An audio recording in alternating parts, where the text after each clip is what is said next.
বন্ধুরা সবার আগে ভিডিও দেখার জন্য প্রথমে সাবস্ক্রাইব বাটনে ক্লিক করুন এবং সবার আগে নোটিফিকেশন পাওয়ার জন্য পাশে বেল আইকনে ক্লিক করুন। ওয়েলকাম গাইস, সবাই কেমন আছেন? এই দারুণ ভিডিওতে শুরু থেকে শেষ পর্যন্ত থাকছি। আমি সেলিম, আপনারা দেখছেন ইউটিউব চ্যানেল জানবেন টু শিখবেন। ল্যাপটপ এবং কম্পিউটার বিষয় নিয়ে কিছু কথা বলবো, সাথে থাকুন। আজকের ভিডিও শুধুমাত্র তাদের জন্য যারা নতুন ল্যাপটপ অথবা কম্পিউটার খরিদ করছেন অথবা করবেন বলে ভাবছেন, আপনাদের জন্য আজকের এই ভিডিও। যারা ল্যাপটপ এবং কম্পিউটার বিষয়ে জানেন সব কিছু, আপনারা ভিডিওটি স্কিপ করতে পারেন, শুধুমাত্র নতুনদের জন্য। যাই হোক বন্ধুরা, আজকে আপনাদের সাথে শেয়ার করব কিভাবে বুকমার্ক অ্যাড করবেন এবং ইম্পোর্ট এক্সপোর্ট কিভাবে করবেন, সাথে আরও কিছু টিপস থাকবে। যদি জানতে চান ভিডিওটি শেষ পর্যন্ত দেখতে থাকুন। চলুন দেরি না করে দেখে নেওয়া যাক কীভাবে কাজগুলো করা সম্ভব।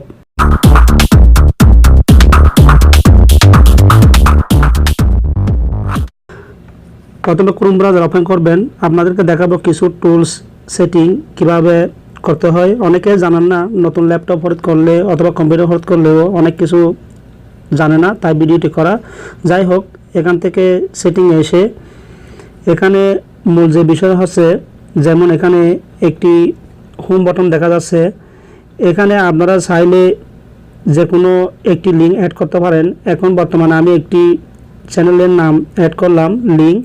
আপনারা চাইলে এখানে ইউটিউব অথবা ফেসবুক অথবা আপনার পছন্দের কোনো যদি ওয়েবসাইট থাকে, সেক্ষেত্রে আপনি এখানে খুব সহজেই অ্যাড করে নিতে পারেন, যেটি আপনি বারবার ইউজ করেন অথবা যে কোনো মুহূর্তে ওপেন করেন, আপনার খুব জরুরি হয়ে পড়ে। এই ধরনের কোনো লিঙ্ক আপনি অ্যাড করতে পারেন। যেমন যেহেতু আমি এখানে বেশি ইউটিউব নিয়ে কাজ করি এবং ইউটিউব ওপেন করি, তাই এখানে হোম পেজে ইউটিউব লিখে দিলাম। আর এটি সবসময় যদি অফ থাকে তাহলে অন করে দিবেন। দেওয়ার পর এখন কিভাবে দেখাই আমি সেটি দেখাচ্ছি। আবার ব্যাকে যাব। এখানে যে হোম বাটন, যে তীর চিহ্ন দেখতে পাচ্ছেন, এখানে ক্লিক করার সাথে সাথে দেখতে পাবেন আমি যে লিঙ্কটি অ্যাড করছি সেটি এখানে চলে এসেছে। এভাবে আপনারা হোম বাটনে যে কোনো লিঙ্ক অ্যাড করবেন। যাই হোক, একটি বিষয় লক্ষ্য করা যায়, সেটি হচ্ছে এখানে যে ফোন সাইজ দেখতে পাচ্ছেন অনেক সময় কম থাকে। আপনারা এখান থেকে চাইলে স্মল, মিডিয়াম, লার্জ কম বেশি করে নিতে পারেন। অনেকে অপশনটি খুঁজে পায় না অথবা বুঝতে পারে না কিভাবে বড় করবে অথবা ছোট করবে। যাই হোক, এই কাজটি আপনারা সহসায় আপনারা করে নিতে পারেন। আর এখানে ফেস জুম আপনারা চাইলে এখান থেকে বিভিন্ন ক্যাটাগরিতে রাখতে পারেন। যেমন এখানে 125% এবং 100% এবং 90%। আপনাদের ইচ্ছা অনুযায়ী আপনারা এখানে ফেস জুম করার জন্য এই অপশনটি আপনারা ইউজ করতে পারেন। যাই হোক বন্ধুরা, এখানে একটি লিঙ্ক আমি ওপেন করে দেখাচ্ছি, যেটি আপনারা বুকমার্ক হিসাবে ইউজ করতে পারেন। সেটি রাখার জন্য এখানে যে স্টার চিহ্ন দেখতে পাচ্ছেন, এখানে ক্লিক করবেন।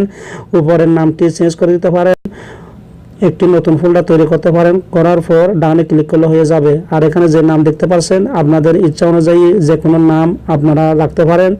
যে ওয়েবসাইট বারবার ওপেন করতেন, সেই ওয়েবসাইট বারবার ওপেন করতে হবে না, বুকমার্ক হিসাবে রেখে দিলে যে কোনো মুহূর্তে আপনি ওপেন করতে পারেন। এই জন্য বুকমার্কটি ইউজ করা খুব জরুরি।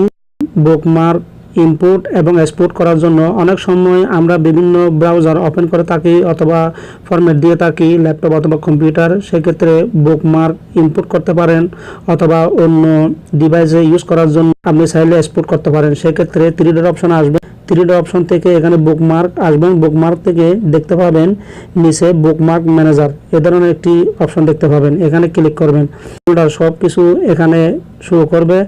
এক্সপোর্ট করার জন্য যে কাজটি করবেন, এখানে 3 ডট অপশনে আসবেন।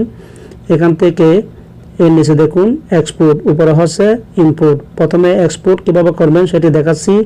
এক্সপোর্টে ক্লিক করবেন। এক্সপোর্টে ক্লিক করার পর এখানে এভাবে দেখাবে। এখান থেকে ফাইলের নামটি দিবেন, কোন ফোল্ডারে সেভ রাখতে চান সেটি সিলেক্ট করবেন। যেহেতু আমি ডেস্কটপে রাখবো, সেটি ডেস্কটপে সিলেক্ট করলাম। আর এখানে ক্রোম HTML এভাবে রাখার পর যখন ক্লিক করবেন তাহলে ইম্পোর্ট হয়ে যাবে। এই যে দেখতে পাচ্ছেন এখানে ক্রোম ব্রাউজারের লোগো দেখতে পাচ্ছেন। এখানে মূলত বুকমার্ক এক্সপোর্ট করলাম। আর ইম্পোর্ট করার জন্য সেম ওয়েতে আসবেন। এখানে 3 ডট অপশনে ক্লিক করবেন। এখান থেকে বুকমার্ক, দেন বুকমার্ক ম্যানেজার, আবার আসবেন 3 ডট অপশনে। এখান থেকে এখন ক্লিক করবেন ইম্পোর্ট। ইম্পোর্টে ক্লিক করার পর যে ফোল্ডারে রাখছেন সেটি সিলেক্ট করবেন। এই যে দেখতে পাচ্ছেন, এখানে করার পর যখন ওপেনে ক্লিক করবেন সাথে সাথে দেখতে পাবেন সব বুকমার্ক ইম্পোর্ট হবে। যদি না হয় ল্যাপটপ অথবা কম্পিউটার যখন রিস্টার্ট দিবেন, রিস্টার্ট দেওয়ার পর দেখতে পাবেন সব বুকমার্ক চলে এসেছে। এভাবে আপনারা খুব সহজেই বুকমার্ক এক্সপোর্ট এবং ইম্পোর্ট করতে পারবেন। সাথে যে টুলসগুলো দেখিয়েছি এগুলো আপনাদের খুব কাজে লাগবে। যাই হোক বন্ধুরা, আশা করছি বুঝতে পেরেছেন। যদি ভিডিও ভালো লাগে তাহলে একটি লাইক দিতে ভুলবেন না। নতুন দর্শক হলে অবশ্যই সাবস্ক্রাইব করবেন, পাশে বেল আইকনটি ক্লিক করতে ভুলবেন না। আজকে এই পর্যন্ত, ভালো থাকবেন সবাই। নতুন ভিডিও নিয়ে খুব শীঘ্রই আসবো। সবার জন্য শুভকামনা রইল এবং নতুন টিউটোরিয়াল দেখার আমন্ত্রণ জানিয়ে আজকের ভিডিও এই পর্যায়ে এখানে শেষ করছি। ভালো থাকবেন সবাই। আল্লাহ হাফেজ।